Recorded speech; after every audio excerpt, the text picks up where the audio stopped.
ବିଲ ଭିତରେ ବୃଦ୍ଧଙ୍କ ମର ଶରୀର ହତ୍ୟା ଅଭିଯୋଗ ଆଣିଲେ ପରିବାର। ଭଦ୍ରକ ଗ୍ରାମାଞ୍ଚଳ ଥାନା ନିକଟ ଗେଲଟି ଆଦିବାସୀ ସାହି ବିଲ ଭିତରୁ ବୃଦ୍ଧଙ୍କ ମୃତଦେହ ଉଦ୍ଧାର କରାଯାଇଛି। ମୃତ ବ୍ୟକ୍ତି ହେଉଛନ୍ତି ଗେଲଟିଆ ଗ୍ରାମର ସନ୍ତୋଷ ମଲ୍ଲିକ। ଏହି ଗାଁରେ ଜଣେ ମଦ ବ୍ୟବସାୟୀଙ୍କ ପାଖରେ ରହି କାମ କରୁଥିଲେ। ପ୍ରତିଦିନ ବିଭିନ୍ନ ଗାଁରେ ମଦ ନେଇ ପହଞ୍ଚାଇଥାନ୍ତି ସନ୍ତୋଷ।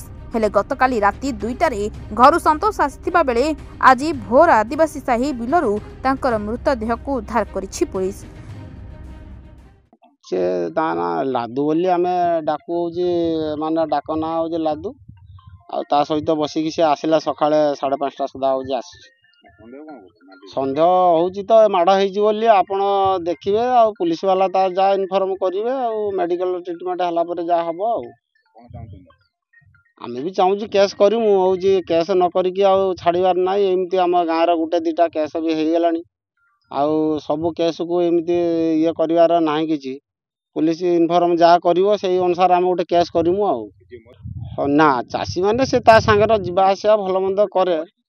हाँ चाषी से चाष भी करे आ ई भलिया समस्या रे रहिचु डाउट उपरे अछु आमे आ ग्रामवासी समस्त भी होची संदेह उपरे रहिजंती। तेबे यह एक हत्याकांड बोली तांको भाई अभियोग करिथिबा बेले पुलिस मृतदेह को उद्धार करी घटनार तदंत आरंभ करिछि।